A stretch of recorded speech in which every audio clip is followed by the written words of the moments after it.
Fjarðarveitingar veisluþjónusta kemur með matinn til þín.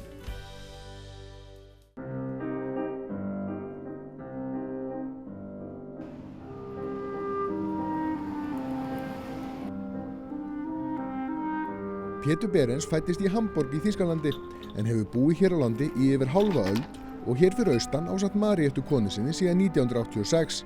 En af hverju ákvað hann að koma til Íslands? Kynnast þessu landi vegna þess að ég var búinn að kynnast íslenskum hestum og allir sem kynnast þeim, þeir vilja einhvern veginn að sjá eyjuna og kom og fór svo aftur en leist ekkert á að vera í Þýskalandi eftir ég var búinn að kynnast því hvernig það að vera á Íslandi. Pétur stundaði myndlistarnám í Hamborg og Berlín og kendi svo síðan meir við myndlista og handíðaskóla Íslands. Nú til dæmis megnið af myndunum eru hestar. Hvað það við íslenska hestin sem að grípur því svona? Sko hann sérstakur að því leyti til, hann með 5 gangtegundir og hann ræktaður. Það ræktur markmið að hann hafi 5 gangtegundir og það sé ekki mikill munur á þeim að gæðum. Þetta á að vera hestur með 5 góða gangtegundir.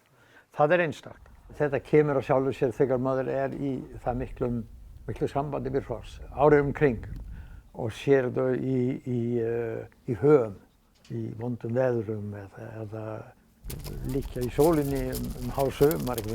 Þetta allt myndir og ekki síður auðvitað hreyfingarnar. Sko. Hestar hafa verið tema hjá mér lengi út af minni sögu í sambandi við tamningar og hrossarækt.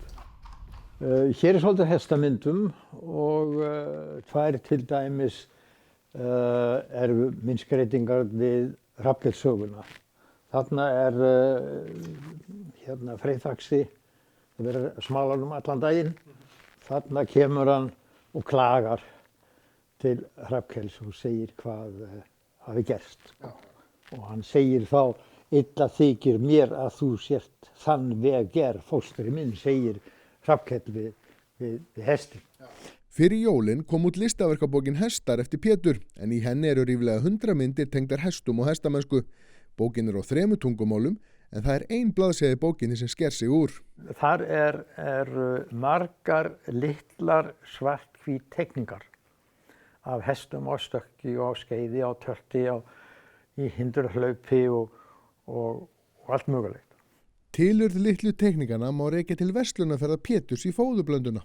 Þar þarf maður að skrifa á svona leiðinda skjá, óskaplega leiðilegt og svona, þetta leiðir hljóð mér að segja. Og þess að þetta sé ekki svo óskaplega leiðilegt þá byrja á því að gera litla teikningar af hestum. Og Elvar forstjórinn, hann gaf mér í jólagjöf stórt safn af þessum teikningum og texta með. Og hann mjög góður, hann mjög skemmtilegur. Þannig að þetta eru þínar undirskriftir? Þetta eru mínar undirskriftir, já. Og þessi var bara vel tekið. Ég sagði, ég nenni ekki að skrifa undir, má ég tekna hest? Jú, allt í lagi. Eitthvað eitt sem skemmtilegra að fást við heldur en annað? Í sambandi við listina? Það eitt í sambandi við vatnslitina. Það alltaf hætta. Vatnið og liturinn, þetta svolítið sjálfstætt. Þú stýrir þetta bara að vissu marki og það spennandi. Það gaman, þá var kannski svolítið spennufíkill. Að þetta þegar maður hefur stórt blað og góða liti og góðan pappír sem tekur vel við litunum. Þetta bara svo spennandi.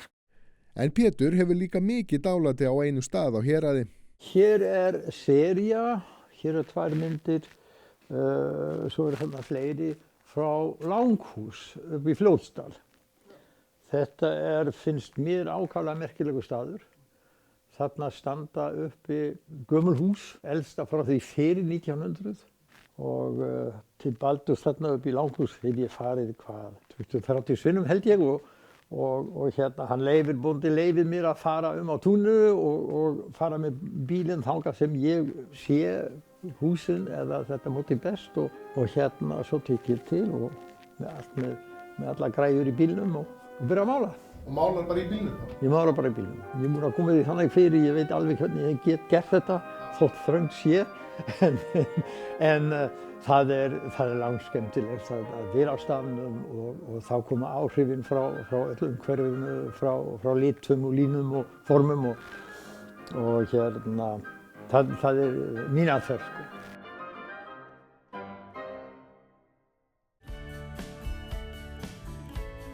Fjarðarveitingar veisluþjónusta kemur með matinn til þín.